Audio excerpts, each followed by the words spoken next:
Minister winding up in the last debate, he made a reference to volunteering your mucker for the guard room. I hope my entire speech doesn't read like that for the Secretary of State. It's not intended to be. Every couple of years, Whitehall, like an overexcited teenager expecting a new mobile phone, becomes fixated with data. Most recently, the power of big data mining, and I'm sure not just under the influence of Mr. Dominic Cummings. The Department of Health wants to open our GP medical records, 55 million data sets or thereabouts, to pharmaceutical companies, universities and researchers. Managed properly, that data could transform, innovate and help overcome the great challenges of our time, like cancer, dementia and diabetes. These are proper and worthwhile ambitions in the national interest, and I have little doubt that that was the government's aim. But this data is incredibly personal, full of facts that may harm or embarrass the patient if they were leaked or misused. Psychiatric conditions, history of drug or alcohol abuse, sexually transmitted infections, pregnancy terminations, the list is extensive.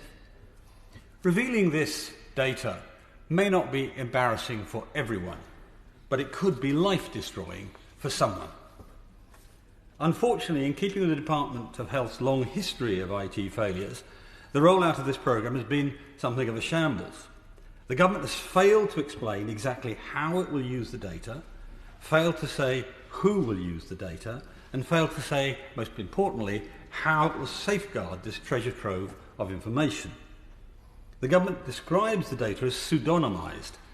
This is because it's impossible to fully anonymise medical records, a fact well understood by experts in the field.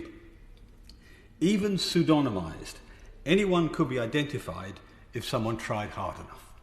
Take, for example, Tony Blair, who was widely known to have developed heart condition, supraventricular tachycardia, in October 2003. He was first admitted to Stoke Mandeville and then rushed to Hammersmith. 1 year later, in September 2004, he again visited Hammersmith for a corrective operation. Even the name of the cardiologist is public record. A competent researcher would make very short work of finding individual records like this in a mass database, and that cannot be for the public good. Moreover, the government seems to be intending to keep hold of the keys to unlock the entire system and identify an individual if the state felt there was a need to do so. I will very briefly, because we've got a little more time. Yeah. Okay, first of all, can I congratulate all the gentlemen bringing this forward? I've been inundated with the same concerns from many of my constituents. Does the honourable gentleman, right honourable member, agree with me that a system which allows a diversion from the court-appointed warrant to collect information is a dangerous precedent in the terms of the judicial due process, and we must ensure that anyone that opts out is completely opted out as is promised? The point, and I'll actually elaborate on it as I make progress. Now, as presented, this plan is to collect the data first and think about the problems second. And the information is too important and the department's failed IT record too great to be trusted carte blanche with our privacy. There's also the so-called honeypot problem. Data gathered centrally inevitably attracts actors with more nefarious intentions. The bigger the database, the greater the incentive to hack it. If the Pentagon, the US Department of Defense, and even Microsoft have been hacked by successful cyber attacks, what chance does our National Health Service have? Order. As we're coming towards 5 o'clock, I think I'll just go through the technical process of saying the question is that this House do now adjourn Mr Davies to continue his speech. Thank you, Mr Deputy Speaker. I take it you don't want me to start from the beginning again, but it might test people's patience a little. But as I was saying, if the sort of giants of data security can be hacked, what chance the National Health Service? Big databases and big systems are intrinsically vulnerable. In 2017, a ransomware attack brought parts of the NHS to its knees. Trusts were forced to turn away patients and ambulances were diverted and 20,000 operations cancelled. These highlight significant problems the government has yet had time to address. And yet, despite these problems, the government is determined to press ahead regardless with its data plans. It undertook no widespread consultation, provided no easy opt-out, and showed no particular willingness to listen as would be proper with such an important move. The public was given little over a month to opt out of a data grab that few knew existed. The plan was described by the BMA as a complete failure and completely inadequate. Now, the government's riding roughshod over our privacy was only halted when a coalition of organisations, including Digital Rights Campaign Group Foxglove, the Doctors Association UK, the National Pensioners Convention, and myself, Mr. Deputy Speaker, challenged the legality of the state's actions. Our letter before legal action and threat of injunction forced a delay of 2 months. Now, this is a welcome pause, but it's not resolved the issue. Earlier this week, the government published their draft data strategy. The Secretary of State published the draft data strategy that raised the possibility of using health data to improve care, something I know is close to his heart. But plans for securing and handling our data were consigned to a single paragraph, almost an afterthought. If the government does not take corrective action to address our concerns, there will inevitably be a full judicial review, and I have no doubt that without clear action both to protect the privacy and give patients control of their own data, the government will find itself on the losing side of any legal case. Now, today, I hope and I believe that the government will have the courtesy to listen. Indeed, if I may, I'll thank the Secretary of State for being here personally today. It's very, very unusual that the Secretary of State takes time out of it. Well, he must be the most busy man in government, and that he takes time to address this today is I think, a compliment to him, frankly, that he's doing this. A comprehensive health database undoubtedly has the potential to revolutionise patient treatment and save hundreds of thousands of lives. However, this data grab is not the correct approach. There are much better, safer and more effective ways to do this in the national interest. No system's ever going to be 100% safe, but it must be as safe as possible. We must find the proper balance between privacy and progress, research and restrictions, individual rights and academic insights. And this also means controlling the companies we allow into our health system. Patient trust is vital to the National Health Service, so foreign tech companies like Palantir, with their history of supporting mass surveillance and assisting in drone strikes, immigration raids and predictive policing, must not be placed at the heart of our NHS. We should not be giving away our most sensitive medical information lightly under the guise of research to huge companies whose focus is profits over people. Of course, this was not Whitehall's first attempt at a medical data grab. The failed care.data programme was the most notorious attempt to invade our privacy. Launched in 2013, NHS Digital's project aimed to extract data from GP surgeries into a central database and sell the information to third parties for profit. NHS Digital claimed the data was going to be anonymised, not realising that this was actually impossible. The Cabinet Office described the disaster as having major issues of project definition, schedule, budget, quality and or benefits delivery, which at this stage do not appear to be manageable or resolvable. The project was ended in July 2016, wasting $8 million before it was scrapped. But care.data was just one example. I'm afraid the department has a long and problematic history with IT. Before care.data, the NHS National Programme for IT was launched by Labour in 2003. It sought to link more than 30,000 GPs to nearly 300 hospitals with a centralised medical record system for 50 million patients. The initial budget of 2.3 billion, note billion, not million, ballooned to 20 billion, which had to be written off when the programme collapsed in 2011. And my old committee, the Public Accounts Committee, described the failed programme as one of the worst and most expensive contracting fiascos ever.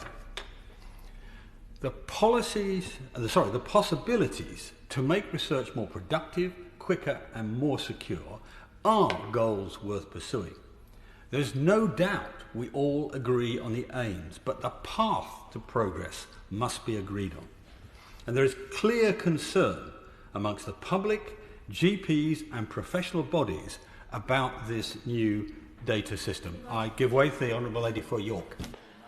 I'm very grateful to the right honourable gentleman, not only for giving way, but in leading today's very important debate. It's been a really difficult year, both for clinicians and the public who understand the importance of research and planning. but they need confidence that their data, often about very intimate health needs, is secure. In order to maintain that special relationship between the clinician and the patient, does he agree that the insufficiency in the current processes will damage that relationship, and therefore we need a complete rethink about how data is collected and then used appropriately? I do absolutely agree with it indeed, and I think there is a common interest, frankly, between everybody in this House, including the front bench. The worst thing that happened to this is the failure of trust. And the failure of public trust in the care.data system saw some 2 million people opt out. And that's not what we want to see here. We could easily exceed that figure with this proposal, this programme now. A lack of trust will undermine the usefulness of the data set the government hopes to collect. I mean, The Guardian reported, I think last week, all 36 doctors' surgeries in Tower Hamlets have already agreed to withhold the data had the collection gone ahead on July the 1st as was planned. Other parts of the country are seeing more than 10% of patients withdraw their data via their GP surgery, and that's with little to no public awareness campaign. Much of this would have been avoided had the government trusted Parliament and the public with a detailed and carefully thought through plan. As the BMA noted, rushing through such fundamental changes to confidential healthcare data, losing the confidence of the public and the professions, will severely undermine the programme and threaten any potential benefits it can bring. They are entirely correct. Now, despite the errors so far, this proposal need not necessarily be consigned to the ash heap of NHS history. There are ways of safely achieving the vast majority of what the government wants. Open Safely is, the programme Open Safely is a new analytics platform principally authored by Dr. Ben Goldacre, Liam Smith and Seb Bacon, and was created during the pandemic to provide urgent data insights. So I know the Health Secretary will be very familiar with it. Working with 58 million NHS records distributed across a range of databases, not centralised, on a range of databases, their software maintains health data within the secure systems it was already stored on. It's not transported outside the existing servers, and it does not create a central honeypot target. The programme sees the data, but the researcher does not. Furthermore, all activity involving the data is logged for independent review. The researcher, the way it works is the researcher sets up the experiment and the programme returns the results, such as a hypothesis test, a regression analysis, or an associational graph. At no point does the researcher need to see the raw data, raw patient data. They simply see the outcome of their own experiment. Now, this is very important because the biggest risk with any new data system is losing control of data dissemination. Once it's out, like Pandora's box, you can't close the lid. Open Safely, therefore, gets us 80 to 90% of the government's objectives, 89% of the way there, but operated under rigorous access controls, it could give the vast majority of research benefit with very little risk to the security of the data. Therefore, this is a viable approach, providing there's a properly thought-through opt-out system for patients. This approach has so far been severely lacking. Where are the texts, the emails and the letters to the patients which should have been there at the beginning? On the Today programme earlier this week, the Health Secretary indicated he was now willing to contact every patient. This is very welcome, and I hope he's now writing to every single patient involved in this proposed database and informing them properly. That information should be in easy to understand English or other community language, not technical jargon. Everything in the letter must be easily verifiable, clear facts for clear choices. The letter should have the approval of the relevant civil organisations who campaign on privacy and medical data issues to give the letter credibility. And unlike the disastrous scenes of only a few weeks ago, this would mean that patients should be able to opt out through their choice of a physical form with a prepaid return or an easily accessible form online, or simple notification of their GP. As well as the physical letter, there should be a reminder sent to them shortly before their data is accessed, which again should give the patient a clear way to change their mind and opt out. The overall aim must be to give the patients more control, more security, and more trust in the process, and that requires very high levels of transparency. However, my understanding is the government wants to go further than this 80 or 90% that we could do it absolutely safely. The government wants to allow, I think, partial downloads of data sets by researchers, albeit under trusted research environment conditions. Now, it may go even further and wish to train AIs in this area or allow outside third-party companies to do so. In my view, that is a bridge too far. One of the country's leading professors of software security told me just this week that it's difficult to ensure that some designs of AI will not retain details of individual data. The simple fact is that at the moment, AI is a digital technology with effectively analog oversight. Other researchers argue for other reasons they need to have more direct access to the data. And again, as I understand it, the government's response is downloading partial samples of those databases under the control of technology. It will track the researchers' every click, keystroke and action and take screenshots of what their computer shows at any point in time. I am afraid I'm unpersuaded of the security of this approach. Downloading any of these databases, even partially, strikes me as being a serious risk. The stark fact is that whether it be data downloads, AI, or other concerns we are not yet aware of, there are significant ethical and risk implications. If the government wants to go beyond what is just demonstrably safe and secure, an opt-out system is not sufficient. In this scenario, the database would only be viable as an opt-in system. Volunteers, if you like, Mr. Deputy Speaker, people who are deciding they are happy that their data is used in a system which is perhaps not perfectly secure. The risk is too great to work on the presumption of consent that an opt-out system has. And the government must make these risks of exposure and privacy absolutely clear to those willing to donate their data. However, it's obvious that an opt-in system is going to be significantly constrained by to give a much smaller data sample. But that's the only way we should countenance such risks. So my strong recommendation to the Secretary of State is that the government pursues the first stage properly with a closed technology like open safety that can provide proper security, proper access for researchers and proper reassurance to the public. There is no doubt this is a complex issue. However, it would be a dereliction of our duty if this House did not hold the government to account on what could have been and could still be a colossal failure.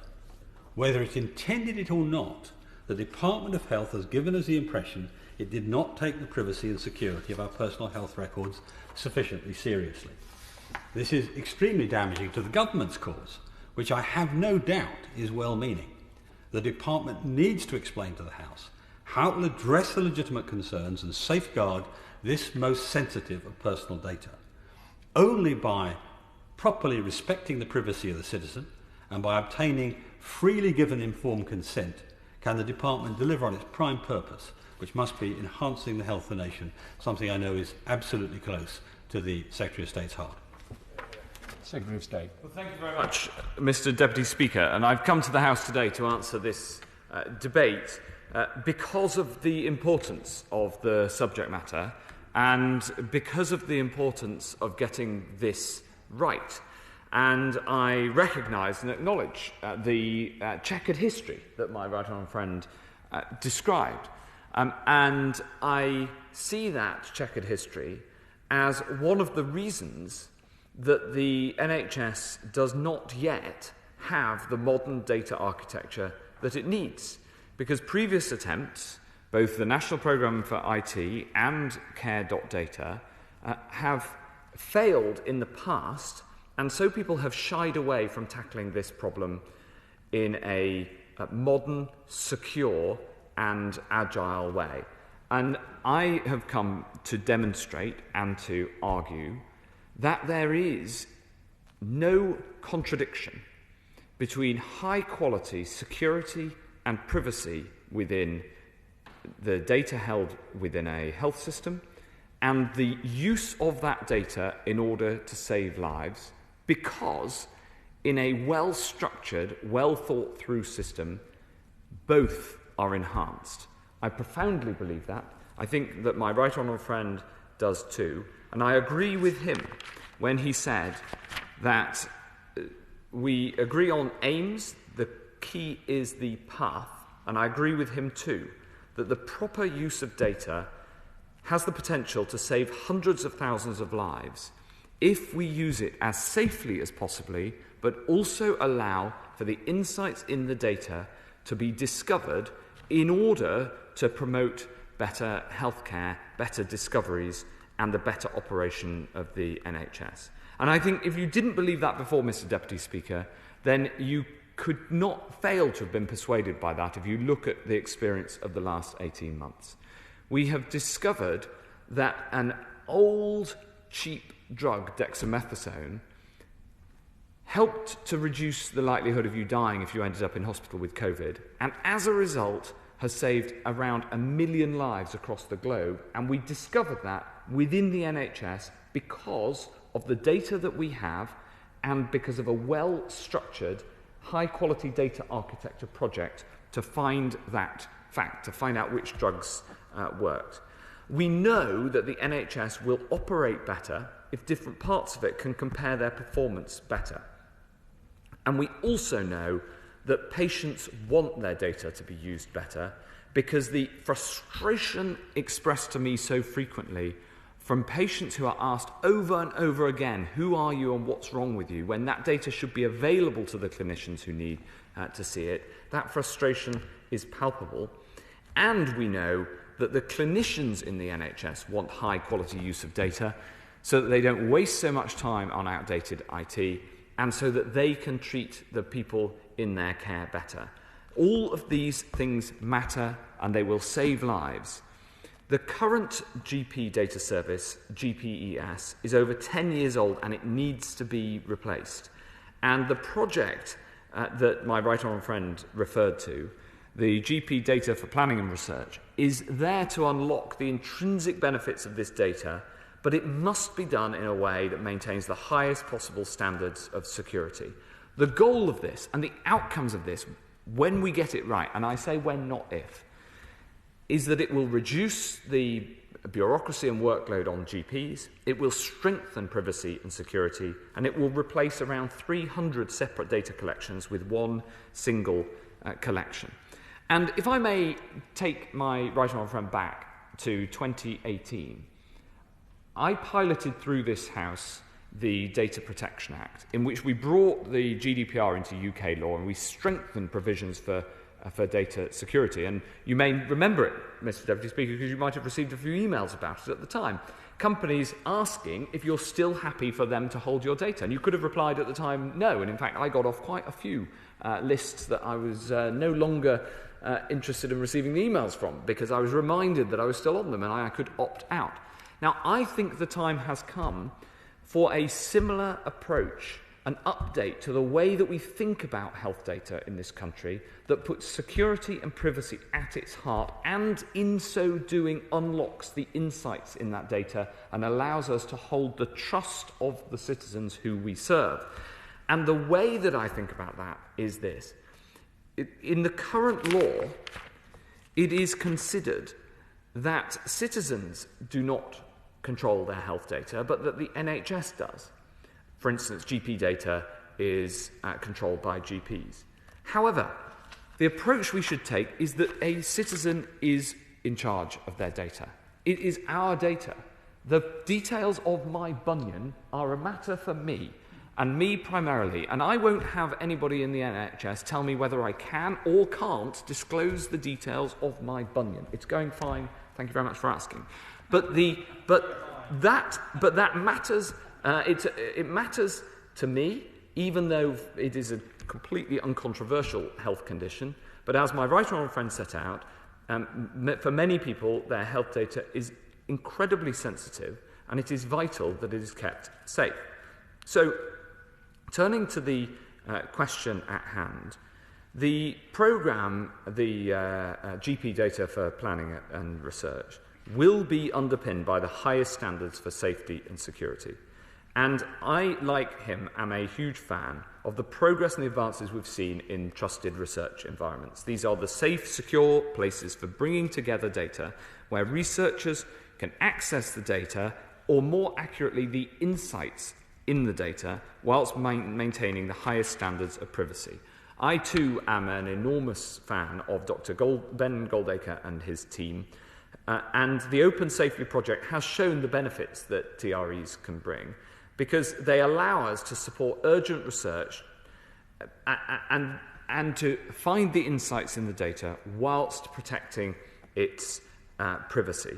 For instance, during the pandemic, it was absolutely fundamental to our response. In fact, it existed before the pandemic, but really came into its own during the pandemic. For instance, it was the first project to find risk factors, underlying risk factors for COVID-19. It was the Open Safely project that found around the world, was the first project to find statistically significantly that obesity makes it more likely that you'll die of COVID. That was a very important fact, and it was discovered through this project without disclosing anybody's body mass index in doing so. So this is the approach that we will take. And I can tell the Right Honourable Member and the House that I have heard the concerns people have about using dissemination of pseudonymised data. We will not use this approach in the new GPDPR. The new system will instead use trusted research environments. All data in the system will only ever be accessible through a TRE. And this means that the data will always be protected in the secure environment. Individual data will never be visible to the researcher, and will know and will publish who has run what query or used which bit of data. This was the questions asked: who has access to what data and who knows about it? The answer is that we should all know about it, and that people should have access in a trusted way, but they should have access to be able to find insights in the data, not to people's individual personalised data itself. I hope that this will help to build trust. It will mean a different way of operating for data researchers. But I disagree with my right honourable friend that this will allow us only to get 80 or 90% of the research benefit. I think that a well-structured TRE actually allows you to find more insight from the data, not least because the data can be better curated and therefore more people can spend more time building the finding the insights in the data rather than curating it over and over again. And the dangers that come with dissemination of pseudonymized data are removed. Now, it will take some time to move over to this new system, and hence I've delayed the introduction of the new system. But we've also made that delay to ensure that more people can hear about it. And that's the other reason that I came to the House today, Mr. Deputy Speaker, because I want people to be engaged in this project. People are engaged in their health like never before. People are engaged in their health data like never before, in part because of the pandemic. If you think about the NHS app, which no doubt is in your pocket, it's certainly in mine. If you think about the COVID app, been downloaded 25 million times. We have never seen more interest in between people and their health data. We've never seen a greater connection. And we should use this to make sure that consent, when it is given fully and properly. I can assure the House we have an extremely high benchmark for who can access data. We've put in place a rigorous and independent approvals process, and audits are carried out to make sure it's only being used for legitimate purposes.